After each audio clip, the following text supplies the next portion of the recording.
कविता सहर्ष स्वीकारा है कवि गजानन माधव मुक्ति। सहर्ष स्वीकारा है कविता के कवि कौन हैं? गजानन माधव मुक्तिबोध। गजानन माधव मुक्तिबोध का जन्म कब और कहाँ हुआ था? 13 नवंबर सन 1917, शिवपुर, ग्वालियर, मध्य प्रदेश। सहर्ष स्वीकारा है का क्या अर्थ है? खुशी खुशी स्वीकार करना। सहर्ष स्वीकारा है कविता कवि के किस काव्य संग्रह से ली गई है? भूरी भूरी खाक धूल काव्य संग्रह से ली गई है। गर्बीली शब्द का क्या अर्थ है? गर्व से युक्त। परिवेष्टित शब्द का क्या अर्थ है? चारों ओर से घिरा हुआ। भवितव्यता शब्द का अर्थ बताइए। भवितव्यता शब्द का अर्थ है जो भाग्य में लिखा हो। भीतर की सरिता का क्या अर्थ है? उत्तर है मनोभाव। कवि के अनुसार दक्षिणी ध्रुव पर कैसा अंधकार है? अमावस्या का। सहर्ष स्वीकारा है पंक्ति में प्रयुक्त छंद बताइए।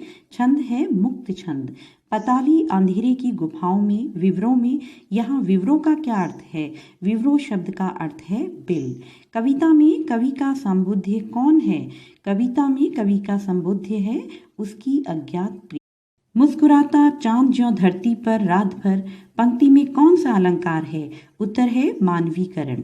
सहर्ष स्वीकारा है कविता में किस भाव की प्रधानता है? विनय भाव। लापता की यहाँ तुम्हारा ही सहारा है पंक्ति में प्रयुक्त अलंकार है विरोधाभास अलंकार। कवि को कैसी आत्मीयता सहन नहीं होती? उत्तर है संवेदना देने वाली। मौलिक है इसलिए कि पल पल में पंक्ति में प्रयुक्त अलंकार है पुनरुक्ति प्रकाश अलंकार। कविता सहर्ष स्वीकारा है में कवि की आत्मा कैसी हो गई है? कमजोर और अशक्त। कवि किसे और क्यों सहर्ष स्वीकार कर लेता है? कवि अपने जीवन की समस्त अनुभूतियां उपलब्धियों को अपने प्रिय की देन मानकर सहर्ष स्वीकार कर लेता है। गजानन माधव मुक्तिबोध की प्रमुख रचनाएं कौन कौन सी हैं? गजानन माधव मुक्तिबोध की प्रमुख रचनाएं हैं चांद का मुंह टेढ़ा है, भूरी भूरी खाक धूल, काट का सपना, विपात्र, सतह से उठता आदमी, कामायनी एक पुनर्विचार, नई कविता का आत्मसंघर्ष, नए साहित्य का सौंदर्य शास्त्र, समीक्षा की समस्याएं, एक साहित्यिक की डायरी, भारत इतिहास और संस्कृति। प्रश्न 21, कविता में गरीबी के लिए गर्बीली विशेषण का प्रयोग क्या दर्शाता है? कवि अपनी गरीबी को गर्व की बात मानता है अतः इसमें आत्मसम्मान झलकता है। गरीबी के लिए गर्बीली विशेषण का सटीक प्रयोग किया गया है। कवि अपने भोगे हुए यथार्थ की मौलिकता दर्शा रहा है। कवि के जीवन में ऐसा क्या क्या है जिसे उसने सहर्ष स्वीकारा है? कवि ने अपने सुख दुख की अनुभूतियां, गर्बीली गरीबी, जीवन के खट्टे मीठे अनुभव, प्रेमिका का प्रेम, व्यक्ति दृढ़ता, प्रौढ़ विचार व नूतन भावनाओं के वैभव को सहर्ष स्वीकार किया है। वह हर क्षण को अपनी प्रिय से जुड़ा हुआ अनुभव करता है। प्रश्न 23, मुक्तिबोध की कविता के आधार पर स्पष्ट कीजिए कि कवि ने किसे सहर्ष स्वीकारा था और आगे चलकर वह उसी को क्यों भुला देना चाहता था? उत्तर है इस कविता में कवि वह सब कुछ स्वीकारना चाहता है जो उसके जीवन में घटित होता है, क्योंकि जब तक जीवन है हर प्रकार की सुखद और दुखद परिस्थितियां मनुष्य को घेर कर खड़ी हो सकती हैं।